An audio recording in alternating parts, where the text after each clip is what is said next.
Welcome back to drama tour. Dramas ഇഷ്ടപ്പെടുന്നവരാണ് നിങ്ങളെങ്കിൽ തീർച്ചയായും ഈ ചാനൽ സബ്സ്ക്രൈബ് ചെയ്യുക. വാൻവാനുള്ള വിവാഹവസ്ത്രം മൂടി പിടിപ്പിക്കുകയായിരുന്നു ഷിയാക്യു. അപ്പോഴാണ് യിൻഹെങ് വാതിലിൽ മുട്ടി അകത്തേക്ക് കടന്നു വന്നത്. അവൾ ആ വസ്ത്രം അവനെ കാണിക്കുന്നു. വാൻവാനെക്കുറിച്ച് അവൻ അവളോട് പറയുന്നു. പാരൻസിനെ നഷ്ടപ്പെട്ടതൊക്കെ പറയുമ്പോഴും ഒന്നും അറിയാത്ത ഭാവത്തിൽ നിൽക്കുകയാണ് ഷിയാക്യു. യിൻഹെങ് വാതിലടയ്ക്കുന്നു. നിങ്ങളുടെ ബന്ധം എനിക്കറിയാമെന്നവൻ ഷിയാക്യോട് പറയുമ്പോൾ മറ്റാരും അതറിയരുതെന്ന് അവൾ ചാട്ടി പിടിക്കുന്നു. പാരൻസിൻ്റെ മരണത്തെക്കുറിച്ച് അവൻ അവളോട് കൂടുതൽ ചോദിക്കുന്നു. മറ്റേ ആക്രമണത്തിനിടയിലാണ് അവർ മരിച്ചതെന്നും ഇതൊന്നും വാൻവാനും അറിയില്ലെന്നും അവൾ പറയുന്നു. കുറ്റവാളിയെ കണ്ടുപിടിക്കാനും സ്വന്തം സഹോദരി ഇൻഫാമിലിയിൽ കഷ്ടപ്പെടാതിരിക്കാനും വേണ്ടിയാണ് താൻ തന്നെ ഇൻഫാമിലിയിലേക്ക് വന്നതെന്ന് ഷിയാക്യു പറയുന്നു. വാൻവാൻ ഒരുപാട് കഷ്ടപ്പെട്ടിട്ടുണ്ട്, അവളെ നന്നായി നോക്കണം, ഇതൊന്നും അവൾ അറിയരുതെന്ന് ഷിയാക്യു. യിൻഹെങ്ങിനെ ചട്ടം കെട്ടുന്നതിനിടയിൽ വാതിൽ തള്ളി തുറന്ന് സെങ്കാവോ വരുന്നു. അവന് ഇരുവരെയും സംശയമാകുന്നു. വാൻവാനെ കൂട്ടി എങ്ങോട്ടോ പോകണമെന്ന് പറഞ്ഞില്ലേ എന്ന് പറഞ്ഞുകൊണ്ട് ഷിയാക്യു യിൻഹെങ്ങിനെ സെങ്കാവോൻ്റെ ആക്രമണത്തിൽ നിന്നും രക്ഷപ്പെടുത്തുന്നു. എന്നാൽ സെങ്കാവോ അവളെക്കൊണ്ട് ആ വിവാഹാസ്ത്രം നിർബന്ധിച്ച് അണിയിച്ചതിനു ശേഷം അത് കീറി മുറിക്കുന്നു. വാൻവാനെയും കൂട്ടി യിൻഹെങ് പുറത്തിറങ്ങി. ഷിയാക്യുവിന് വിവാഹത്തിന് ധരിക്കാനുള്ള വസ്ത്രം വാങ്ങണമെന്ന് പറഞ്ഞവർ ഒരു കടയിൽ കയറി.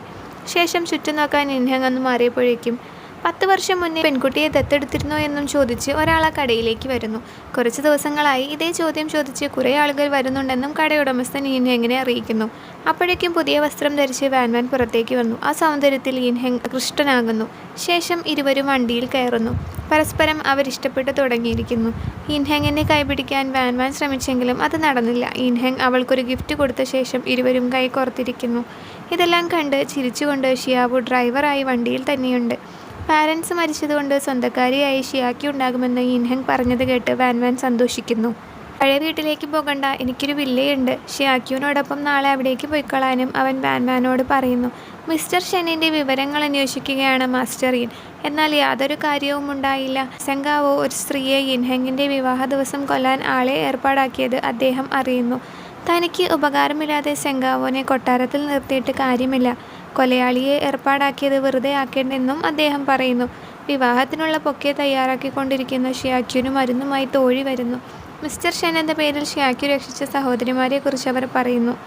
യിൻഹെങ്ങിനെ വിവാഹം കഴിക്കുന്നവരെ താൻ വകവരുത്തുമെന്ന് സെങ്കാവോ പറഞ്ഞതുകൊണ്ട് തന്നെ നോർത്ത് വില്ലയിലേക്ക് പോകുമ്പോൾ താനും കൂടെ വരാമെന്ന് അവൾ ഷിയാക്യുവിനോട് പറയുന്നു.